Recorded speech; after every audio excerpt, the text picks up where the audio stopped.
Hello students, let us start with the new chapter exception and interrupt handling schemes. This is unit 4 and let's see what all we will be discussing in this.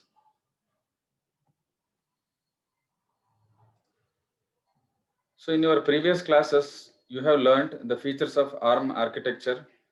You have learned the internal structure of the ARM core and you have learned the register organization inside the ARM core and you have also learned the different modes of operation of the ARM core and you have learned ARM instruction set and thumb instruction set, and then you have learned how to write programs in assembly and C. So after learning all this, now let us start with the new chapter, exception and interrupt handling schemes.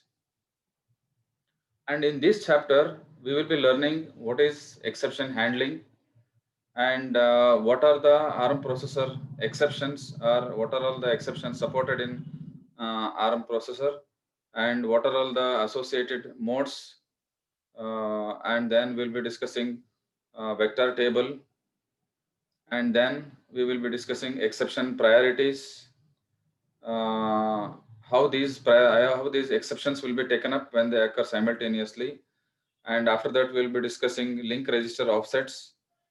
This link register is a register used to store the return address when an exception occurs.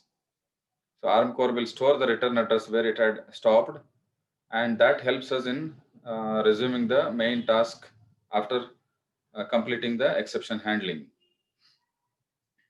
So in ARM, we will have to apply some corrections to this link register or the return address, and we will be discussing how and what correction should be applied to different exceptions.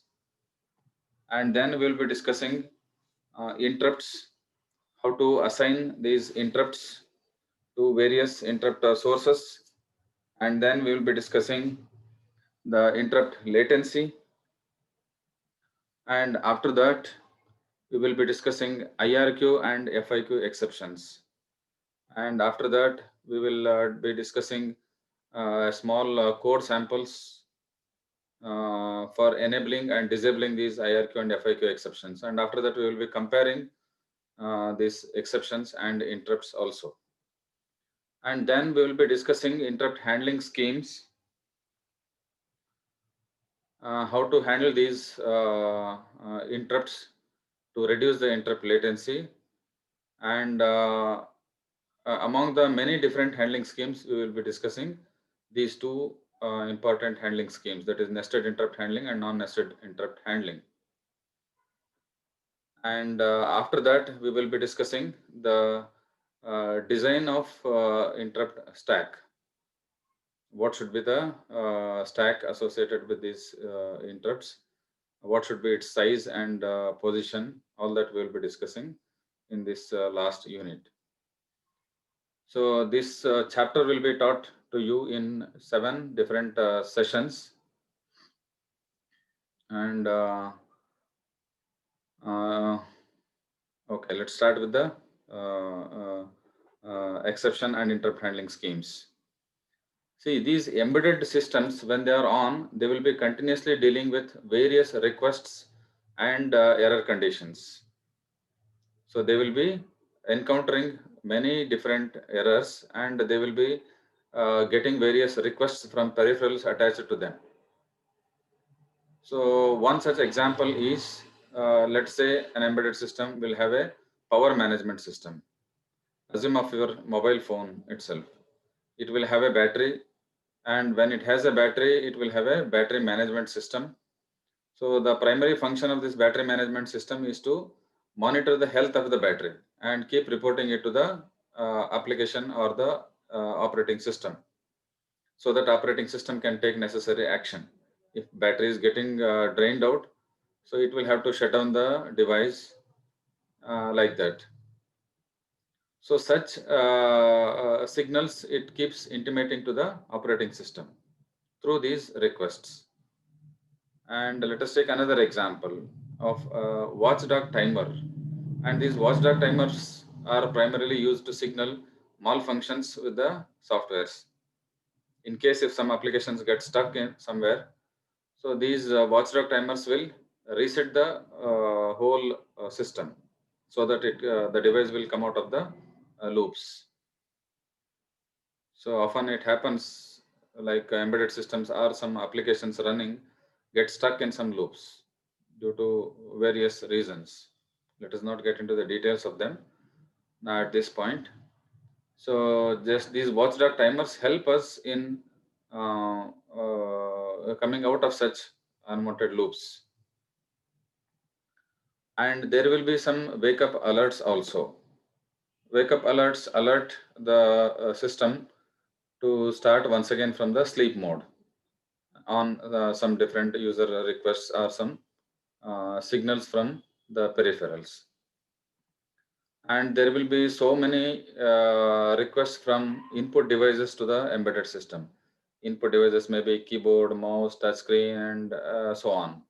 All these devices which are connected to the embedded system will be sending some signals to the processor or the main embedded processor in the system. So these are some of the requests which occur to the embedded processor. And there are some situations which are called errors. Let's see how these errors occur and what kind of errors occur in the embedded systems. So one such example is the bus error. So assume that your ARM core is trying to fetch an instruction and there occurs some error. Again, the error may be due to many reasons. One such example is assume that your embedded processor or the system is reading some track from the memory stick, maybe from the USB or from memory card. It is trying to read some file and it is in the process of reading it. And suddenly the user pulls out that memory card in between. Before the reading is complete, user will pull out that USB or a memory card. What the system should do in that situation? It cannot keep waiting for that memory device to be inserted again.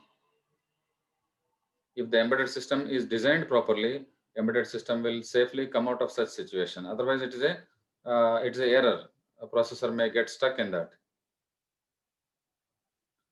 So such errors will have to be dealt properly when designing the operating system. Operating system designer should plan proper remedy for such situations.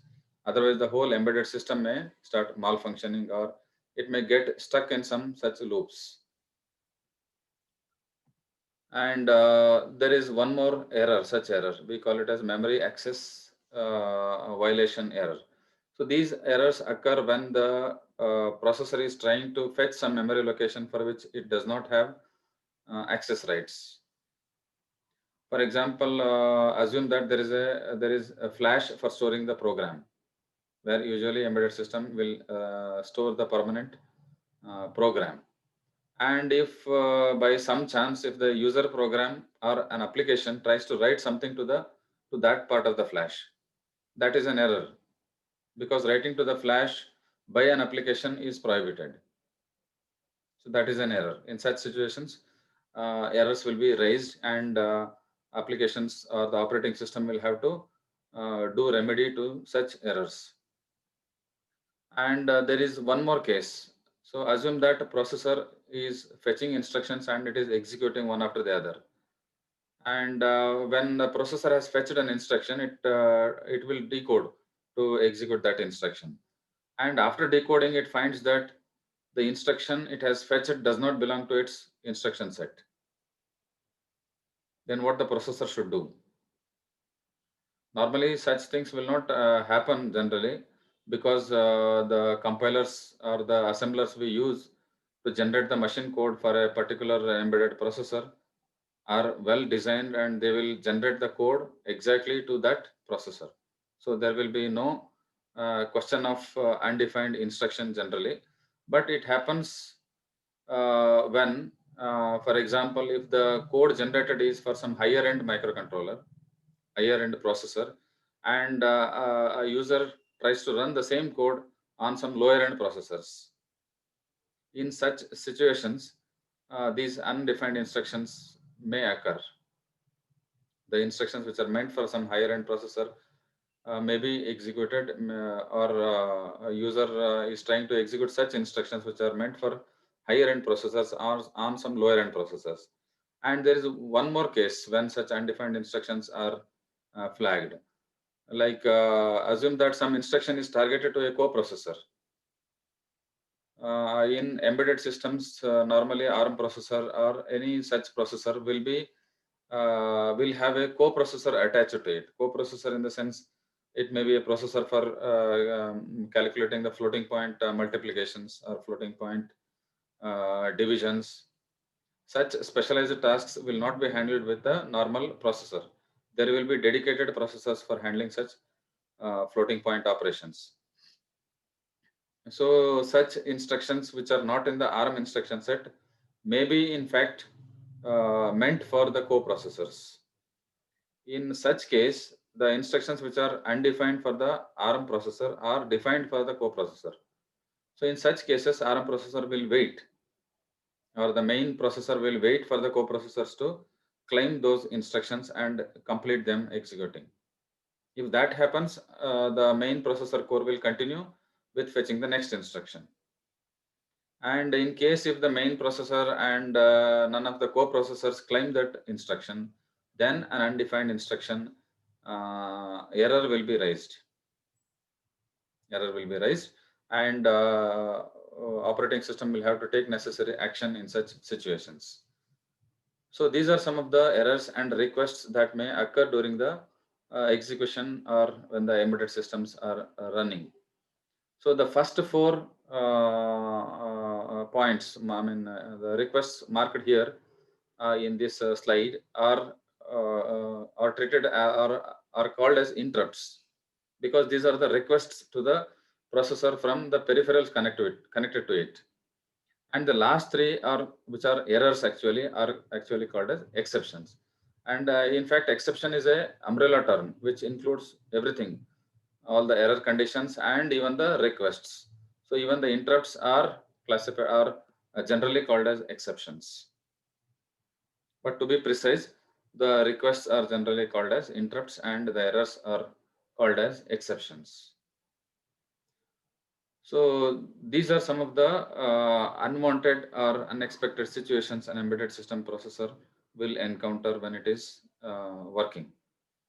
So handling such errors or unwanted conditions is called exception, and such unwanted conditions are basically called as exceptions. And handling those exceptions is exception handling. Doing remedy to such requests or errors is called as exception handling. Now let us learn the definition of these terms. Now, what is an exception? An exception is any condition that needs to halt the normal sequential execution of instructions. So any condition that demands the processor to stop what it is doing and do some other task, which is just a remedy for the exception. So that is called an exception.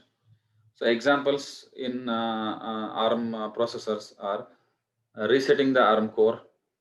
So when the ARM core is functioning, user may press the reset button. So that is an exception, and that is called as reset exception. And as we discussed in the introduction, there may be a failed instruction fetch, or there may be a failed memory access, which is leading to the exception. And there may be an undefined instruction, and there may be a request from the peripheral hardware connected to the ARM core, which is called as hardware interrupt. And then there is a specific instruction which also raises an exception. So that is called software interrupt instruction. So even this instruction will raise an exception. Next, exception handler is a block of code written specifically to take the necessary action when an exception occurs. It is a block of code that gets executed when an exception occurs. Exception handler is a block of code which gets executed when an exception occurs. So next, let us discuss what happens when an exception is raised. What is the sequence of steps ARM core will take when an exception occurs? So the first and the foremost thing what ARM core does, now we are discussing in particular what happens inside the ARM core when an exception occurs. As we discussed earlier, exceptions are either requests from peripheral devices or they may be the errors which occur during the execution of instructions. So when such exceptions occur, what ARM core does? How it jumps to the exception handler, how the exception handler gets executed, and what all steps, necessary steps to be done before starting the exception handler is like this. So the first and foremost step ARM core has to do when an exception occurs is it should save the CPSR to the SPSR of the exception mode. When an exception occurs, ARM core will change its mode. So we will discuss what are all the modes to which ARM core will change to when an exception occurs shortly. So for time being, so what it does is it first saves the content of the CPSR to the SPSR of the exception mode. We know that every mode will have its own set of registers. So there is a SPSR register in every mode. There is a separate physical register, SPSR register which gets activated when the ARM core shifts to that mode. So CPSR will be stored in that exception into the SPSR of that exception mode. This is the first thing what happens when an exception occurs. So next it switches state to the ARM state. If the ARM core is already running in the ARM state, there will be no change in the state. If the ARM core is running in the thumb state, it will be shifted to ARM state when an exception occurs, because exception returning from an exception and moving to the exception handler should be done in ARM mode. Although when it is running the exception handler, it will switch to the thumb mode, and it should get back to the ARM mode when returning from the exception. So that's why it will shift to the ARM state when an exception occurs. And next, what it does is it sets the CPSR to the exception mode. There will be some specific bits which always be indicating the mode of the ARM core. So these modes will be altered appropriately to reflect the exception mode. And next, what it does is it disables IRQ or FIQ exceptions. We will be discussing this in detail next. So for time being, it will disable these IRQ and FIQ exceptions when an exception occur. May not be, it may not disable both the IRQ and FIQ exceptions, but IRQ will be definitely disabled and FIQ will be disabled in a few cases, like when there is a FIQ exception itself and when there is a reset exception. In these two cases, FIQ will also be disabled from recognizing further. So and then after that, what it does is it saves the program counter to the link register of the exception mode. So again, there is a separate link register for each of the modes. So the current content of the program counter is will be stored into the link register of the exception mode. So this helps in returning from the exception, because ARM core, when it is executing the exception handler, it will be in the exception mode. And when it is in that mode, the link register, it should have the return address to return to the main task safely. So to provide the return address, there is a separate link register for each of these exception modes. So the program counter will be saved into the link register of the particular exception mode, so that it will have access to that register, or it will have access to that return address. And the last step, what it does is it loads program counter with the address of the exception handler. So finally, it has to switch to the exception handler. So it loads the exception address to the program counter. So this completes the exception. This is not the complete exception handling. This is the process of switching to the exception handler. See, when an exception occurs, everything will be done by the ARM core. So this is all is this is what is required to be done when an exception occurs, and all this will be done by the ARM core. But after the exception, after executing the exception handler, so returning from the handler back to the main task should be done by the programmer. ARM core will not do anything. So when an exception occurs, what the ARM core does is only branching to the exception handler. Till branching to the exception handler, whatever has to be done will be done by the ARM core. But when returning from the exception handler, programmer will have to take care of all the necessary settings or whatever has to be done to return to the main task. This is what happens when an exception occurs.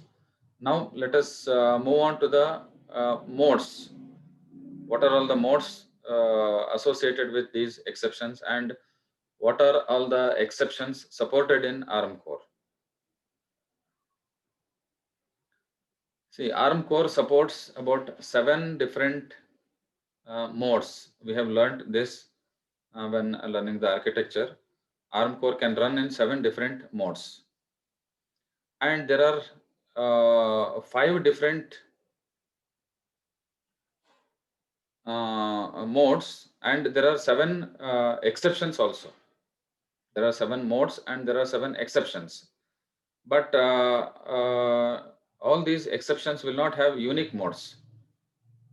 There are 2 such modes to which none of these exceptions will take. For example, see, let us first complete this. Let us see what are all the modes to which ARM controller will switch on different exceptions. I told you there are 7 different exceptions. They are the reset exception, data abort exception, FIQ exception, IRQ exception, prefetch abort exception, SWI exception, and undefined exception. Although there are 7 different modes, so ARM uses only 5 modes to switch when exceptions occur. They are undefined mode, IRQ mode, FIQ mode, abort mode, and SVC mode. Let us see what are all the modes to which ARM will switch when exceptions occur. First, when reset exception occurs, ARM core will change its mode to supervisor mode, SVC mode. And when data abort occurs, ARM core will switch to abort mode.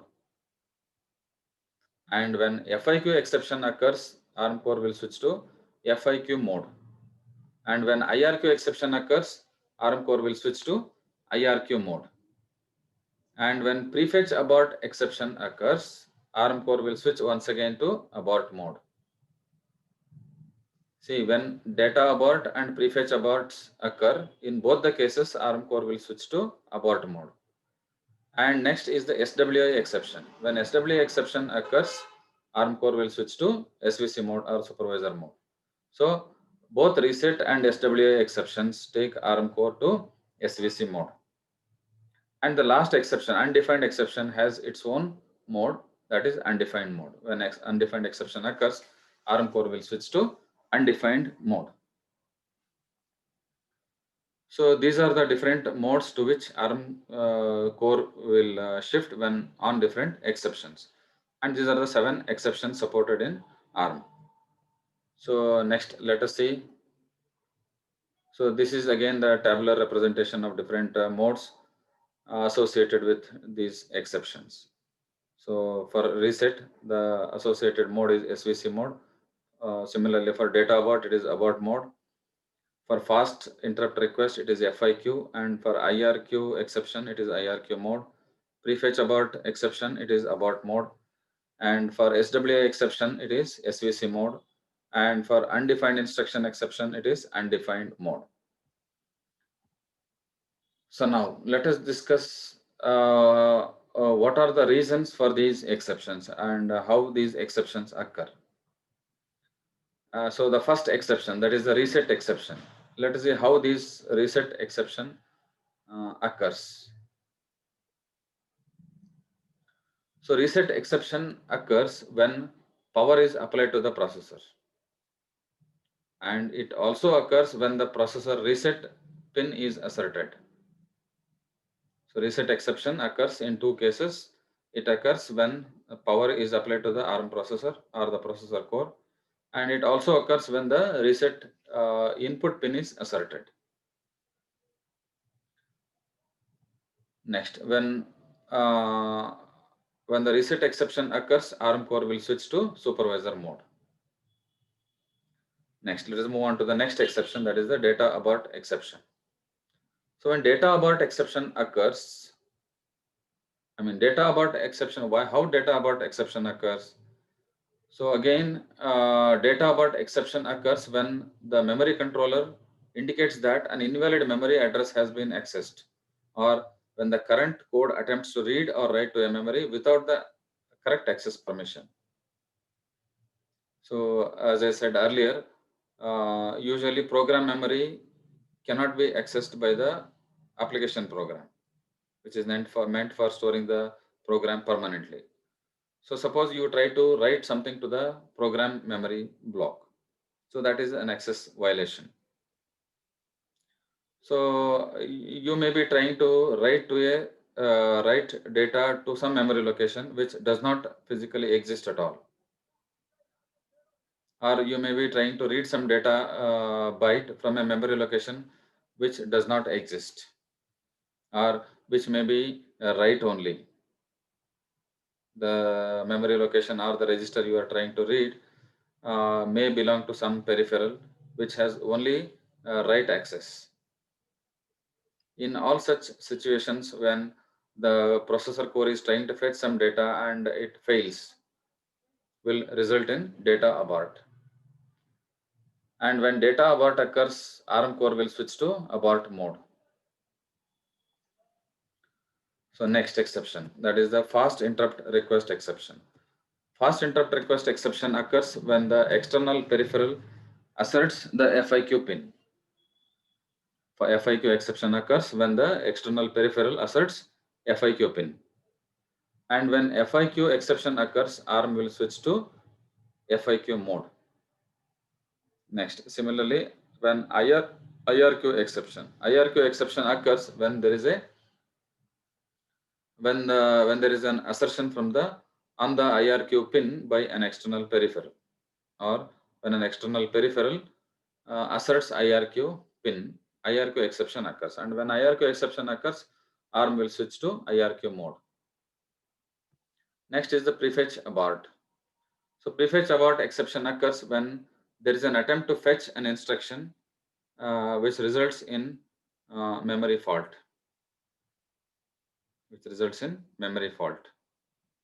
Or an attempt to fetch an instruction from memory, when it fails, it results in prefetch abort. And when prefetch abort exception occurs, ARM core will switch to abort mode. So next is the SWI instruction exception. So this exception is raised by a specific instruction called SWI instruction.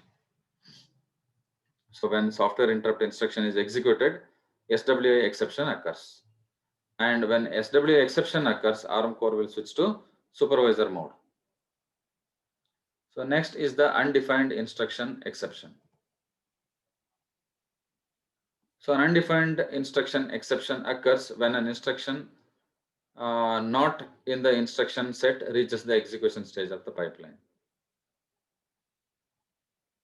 Means when an instruction which is fetched for execution is decoded, and when the ARM core feels that, finds that that instruction does not belong to its instruction set, or it cannot understand that instruction, undefined instruction exception will be raised.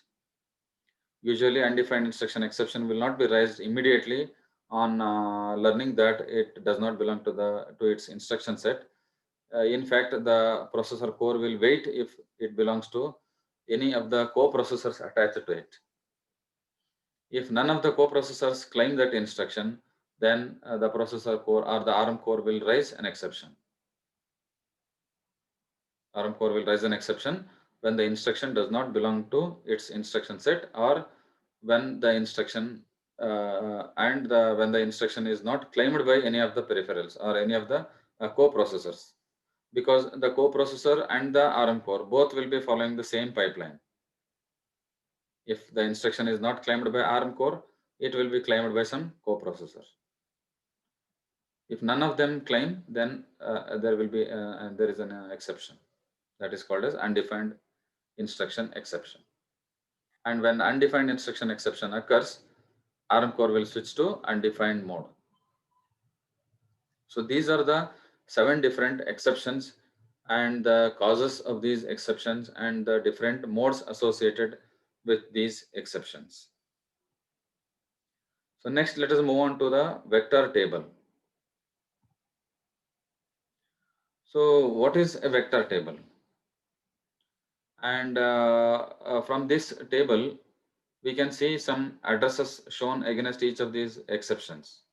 There is a column to show the exceptions and there is a column to show the vector table offsets. These are not the actual physical addresses. These are the offset addresses. First, what is the vector table? Vector table is a table of addresses associated with these exceptions. What does that mean? It means that when an exception occurs, ARM core will start fetching instructions from these vector locations. For example, when FIQ exception occurs, ARM core will take a branch to the address 0 cross 1C. Similarly, when SWA exception occurs, ARM core will take a branch to 0 cross 08. But the offset addresses, the memory addresses will not be this simple. So, and the table says that these are the vector table offsets. What does that mean? That means these are the offsets from wherever the vector table starts. Means usually in the earlier processes you have learned, the vector table is fixed. So vector table usually begins from the starting of the memory map. But in ARM, it is not like that. This whole vector table can be shifted to anywhere in the memory map. Usually it resides at the beginning of the memory map. So when the memory map is starting from the address 0, so these are the physical addresses of the exception handlers. If the vector table is beginning from somewhere else in the memory map, then these are the offset addresses from wherever the vector table is starting. So that is why these addresses are called as actually the offsets instead of the exact physical addresses. So different applications require the vector table to be placed at different places in the memory map. Some require the vector table to be in the beginning of the memory map, and some applications require the vector table to be at the top of the memory map, and some applications require the vector table somewhere in between. So that is the reason why the vector table is shown with the offset addresses instead of the exact physical memory addresses. So these vector addresses indicate or show us the branch addresses when these exceptions occur. And students, please note, please observe this vector table offsets. So each of these vector locations are exactly at 4 bytes apart. Means the vector locations are the vector locations. Each of these vector locations are allocated only 4 bytes of memory to store the exception handler. Is it possible to store the whole exception handler in these just 4 bytes? It's not possible. But in that case, what the software designer or the embedded system designer should do? So the only thing what the application designer should do is to put a branch instruction in these vector locations and take a branch to wherever he has written the exception handler in detail, and that is a must. These exception locations are just given only 4 bytes, where we cannot really store the complete exception handler. So we just have to write a branch address at these vector addresses, and we have to take a branch to the actual memory address where we have written the exception handler completely. But there is one exception, that is for the fast interrupt request. See, fast interrupt request has the vector address of 0 cross 1C, which is the bottommost memory location, which is the last exception address. So since that is the last, the memory following that is all free to write the exception handler. So fast interrupt request handler can be written right in the exception location, I mean a vector location. So this is given, this is specifically allotted because fast interrupt requests need to be serviced at the with the minimum latency. Means they will have to be served at the earliest in shortest possible time. So that is why specifically the exception location for this exception is put to the end of the vector table, so that the exception handler can be started right from there. So all other exceptions, for all other exceptions, we will have to take a branch to the actual exception handler location and execute the exception handler. So that is about vector table. Now, after that, we will discuss some branch instructions normally used to take a branch to different vector locations on when exceptions are raised. So there are some instructions which are useful, which are used to take such branches. We will discuss them one by one. So one such branch instruction is the branch instruction. B for branch followed by the branch address. So this is a relative branch instruction. It means that it will take a branch relative to the current program counter, and the span it can take a branch to is about 32 megabytes. Means it can take a branch to any address which is in 32 megabyte memory space from the current program counter. This is a relative branch address. This is a relative branch instruction relative to the current program counter. It can take a branch to anywhere in the memory map up to 32 megabytes from the current program counter address. So this is one instruction which can be used to take a branch from the vector location. And the next branch instruction is the load register instruction. See, this instruction loads the program counter with the exception handler address from a memory location. So since this is loading the exception handler address from a memory location, so this instruction can be used to take a branch to anywhere in the memory map,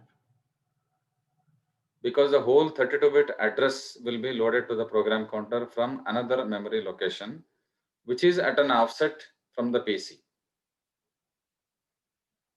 So assume that there is a memory location from the current program counter at an offset, and that memory location contains the address of the exception handler,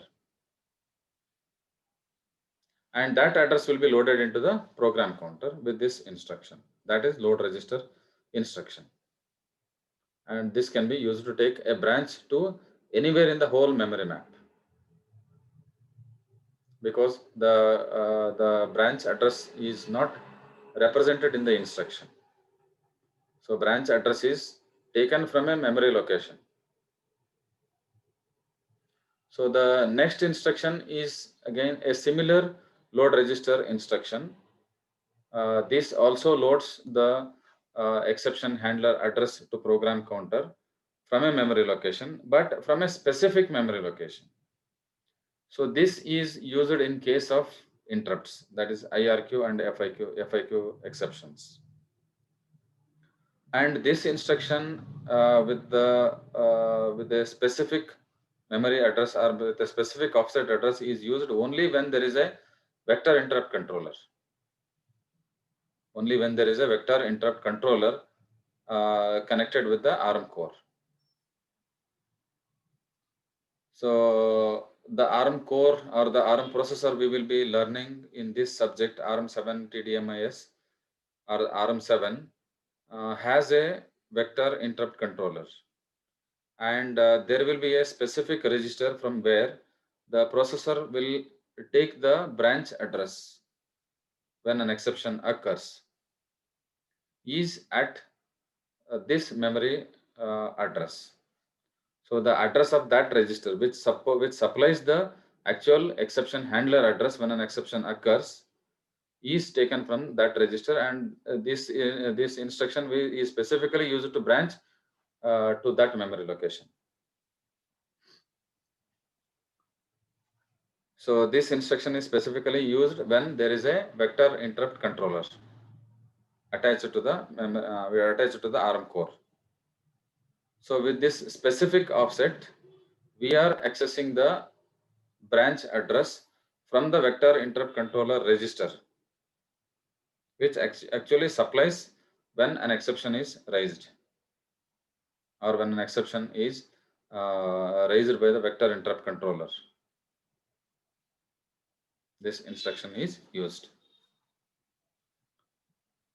And the last instruction which is used when an exception occurs to take a branch is the move program counter with an immediate address. So this instruction will also load the program counter with some immediate address. And this instruction can be used to take a branch to anywhere in the memory map almost, but with some conditions. The condition is that this immediate value should be an 8-bit immediate value rotated right by an even number of bits. An 8-bit immediate value rotated by or barrel shifted by an even number of bits, that to specifically right. And whatever address is generated like this will be loaded into the program counter. So this allows us to take a branch to anywhere in the memory map, but with some limitations. Not to any location, but with some limitations. That limitation is just that it should be an address which is an 8-bit address rotated right by an even number of bits. Whatever number gets generated with this can be the branch address. So these are some of the branch instructions which can be used to take a branch to an exception handler when exceptions occur.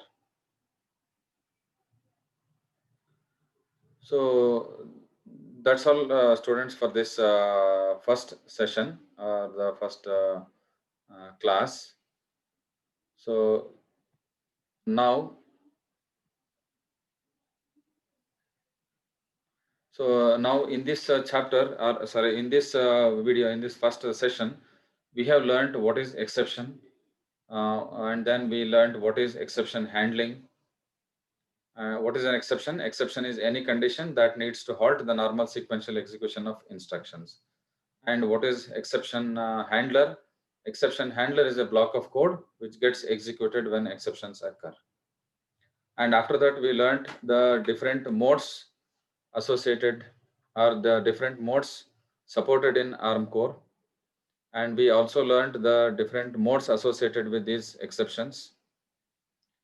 The different exceptions supported in ARM core were reset exception, data abort exception, FIQ exception, IRQ exception, prefetch abort exception, SWA instruction exception, and undefined instruction exception. And the associated modes, we learned associated modes also with these exceptions, and they were like this. So reset exception leads to supervisor mode, and data abort exception leads to abort mode, FIQ exception leads to FIQ mode, and IRQ exception leads to IRQ mode. And then prefetch abort exception also leads to abort mode, and SWA exception also switches to supervisor mode, and undefined instruction exception leads to undefined mode. So these are the 5 modes to which ARM controller will take a will switch on different exceptions. There are 2 more modes in ARM, that is the user mode and the system mode, which are not entered by any of these exceptions.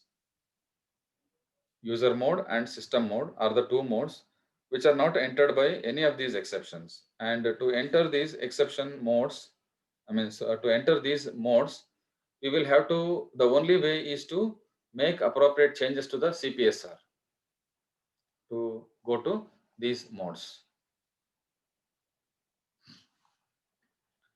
So now after that we discussed, we learned how these exceptions are raised, or what are the causes of these exceptions. And then we learned the vector table, and we learned about vector offsets. And after that we learned some instructions which are used to take branch to the exception handler when exceptions occur. Now, to understand the this lecture better, or this topic better, let us try to answer some questions. So when we try to answer these questions, we will understand how best we have understood the subject. So these questions may bring some more clarity on the subject to you. So let us take up the first question. First question, what is the processor mode after a failed memory access? So there are 4 modes shown: abort mode, FIQ mode, undefined mode, and SVC mode. So we know that FIQ mode occurs when there is an FIQ assertion, and undefined mode occurs when there is an undefined instruction, and supervisor mode occurs when there is a reset or there is SWI exception. So the only mode associated with failed memory access is abort.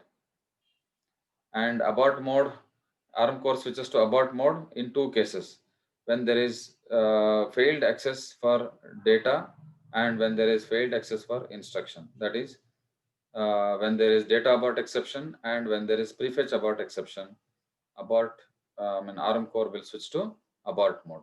So the right answer is the abort mode. So next question. The software routine associated with an exception is called vector address, exception handler, subroutine, function. Now it cannot be vector address, and the remaining 3 options are somewhere like somehow they look related for an they look related, but the correct answer, we should find out the correct answer. And it cannot be function, because um, it is not a general purpose, although exception handler is like a function, it is not a general purpose function. It is specifically written to handle an exception.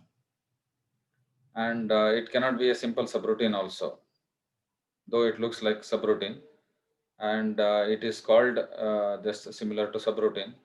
It is not the subroutine, it is the exception handler.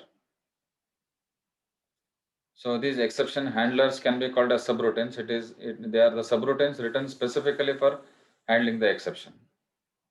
So the appropriate word or the appropriate name for this is the exception handler, and the answer is exception handler.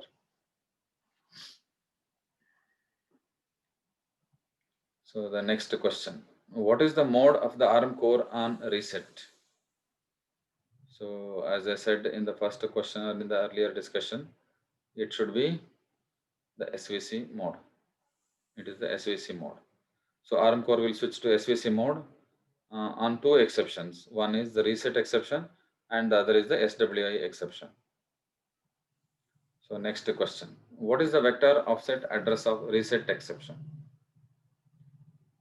So reset being the first exception, its vector address, where its vector offset address is 0 cross 0 0. So answer is D, 0 cross 0 0.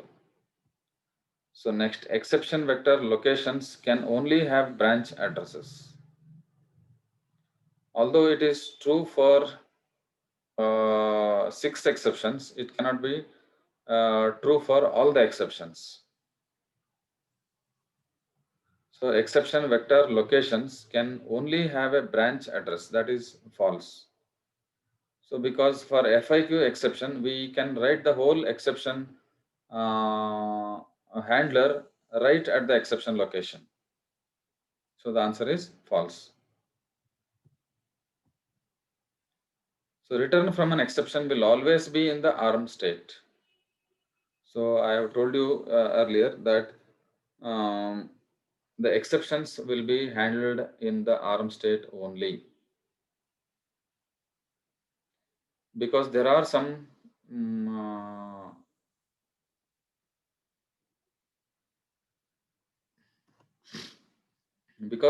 settings to be. So return from an exception should always be in the ARM state, because when returning from an exception, there will be some very important tasks to be completed. It is not just copying the return address to the program counter. It involves restoring the CPSR also. So just recall, when an exception occurs, ARM core will store the CPSR into SPSR of the exception mode, and that has to be restored when it is returning from an exception. And that restoring can be done only in the ARM core. There are no equivalent instructions in the thumb instruction set to do that. So there is a specific instruction which both writes the link register content to the program counter to return from an exception, and it will also restore the content of the SPSR from the exception mode to the CPSR of the main task, to the CPSR. So this restoring the CPSR and the returning, writing the returning address to the program counter are both done with a single instruction, and that instruction is available only in the ARM state. There is no equivalent thumb instruction. So returning from an exception should be done in the ARM state. So this is true. Next. Prefetch abort exception occurs when an attempt to fetch an instruction results in memory fault. Yes, that is true. So students, there is a separate file for file containing all these questions. You may try them separately after watching this lesson anytime later. Now, the next question, data abort exception occurs when an attempt to write to a location results in memory fault. Yes, when you are writing some data to a memory location and if it fails, it results in data abort exception. So it is true. Next, FIQ exception location has only 4 bytes. So this is wrong, because the exception, the vector location associated with FIQ exception is to the end of the vector table. That is the last vector location in the vector table. So being the last location, the remaining, the whole memory map is for the FIQ exception handler to be written. So the whole FIQ exception handler can be written right from there, right from that vector location. So FIQ exception allotted just only 4 bytes cannot be true. So it is false. But for all the other exceptions, it is only 4 bytes. So we will have to only write the branch address there. We cannot complete the exception handler in just 4 bytes. So the next question, when FIQ exception is raised, ARM core stops instruction execution and switches to FIQ handler immediately. See, the most important thing to be um, learned when handling the FIQ is that, or the interrupts is that, so whenever these exceptions occur, ARM core will not stop the execution of instructions right at that moment. So the you see ARM core is a is a pipelined architecture. There is a pipeline. Execution means it is not fetching and completing the execution in one stage, in one step. So it involves fetching the memory for instruction and then decoding it and then executing it. These three are the different tasks, and these are done in pipeline.